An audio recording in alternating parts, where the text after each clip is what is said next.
Portugal, em meados de 1490, era uma nação pequena, muito pequena, pobre pesqueira, muito envolvida com a religião cristã e até dado momento, Portugal era só isso. Nenhum país da Europa esperava algo diferente. Mas as coisas mudaram.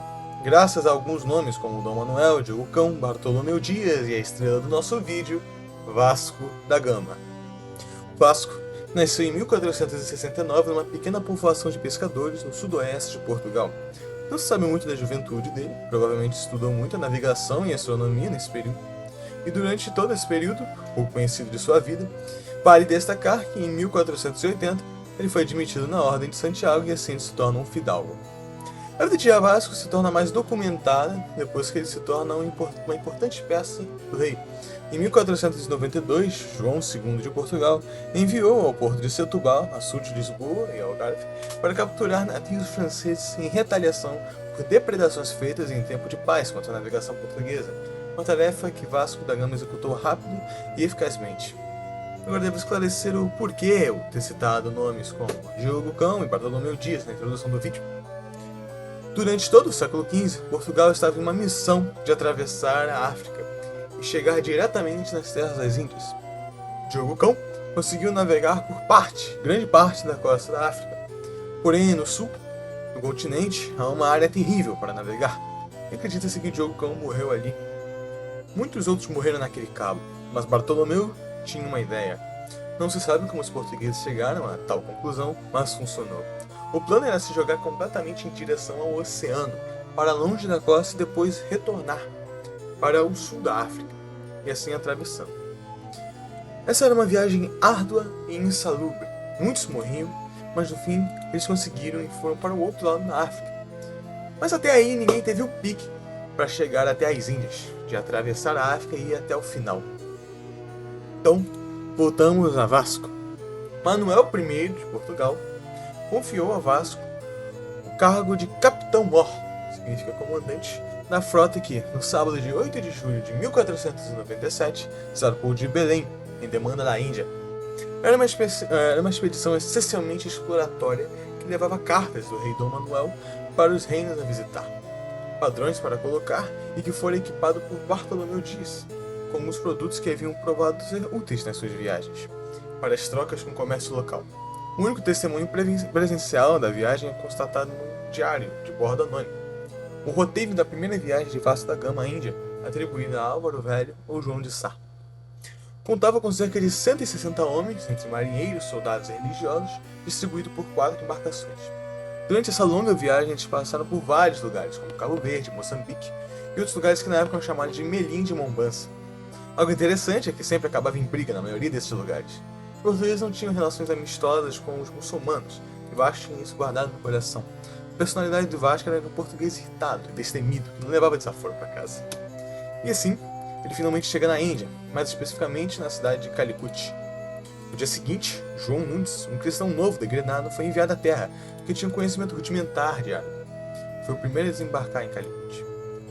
2 mouros de origem tunisina receberam-no na sua casa, e a interpelação de um deles, em castelhano, ele falou: "Ao diabo que te dou, que te trouxe cá." E este respondeu a sábia frase: "Vimos buscar cristãos e especiaria, conforme relatado por Álvaro Velho." São João de Sá. Ao ver imagens de Deus hindu, Gama e seus homens pensaram a tratar de santos cristãos, em contraste com os muçulmanos que não tinham imagens.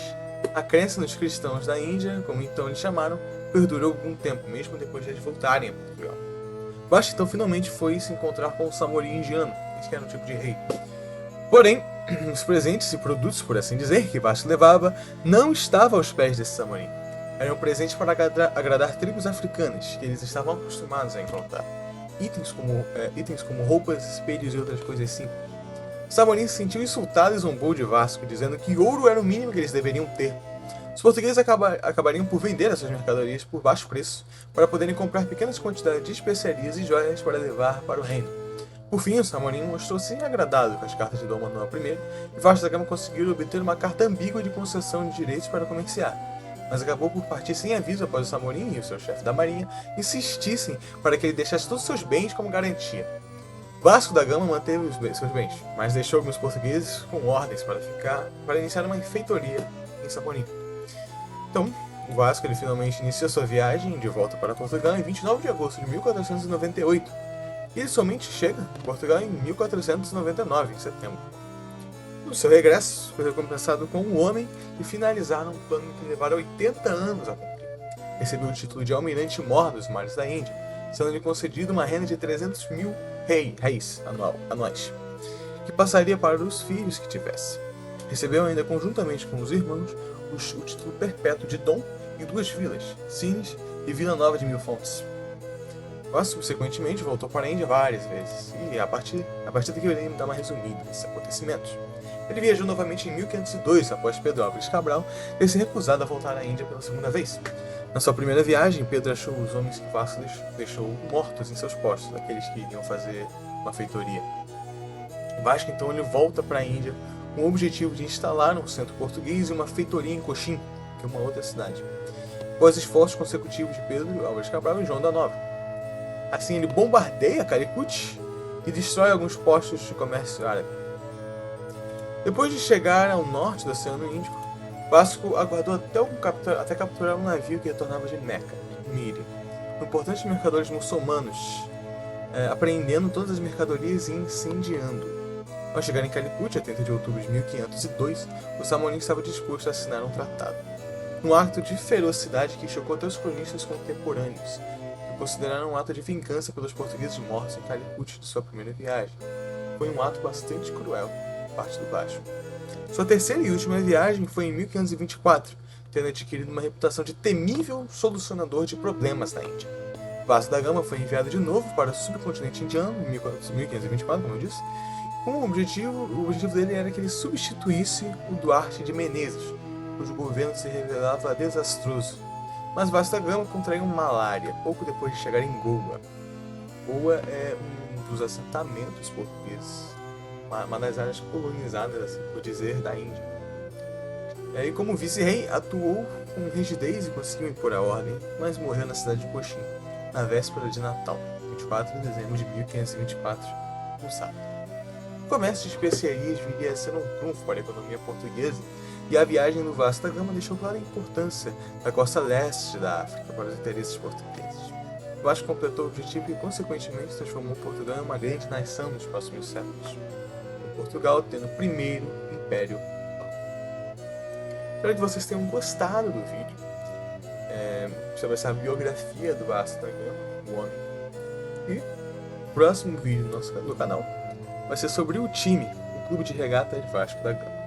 Espero que vocês tenham gostado, deixa o like, se inscreve no canal. Valeu, até a próxima.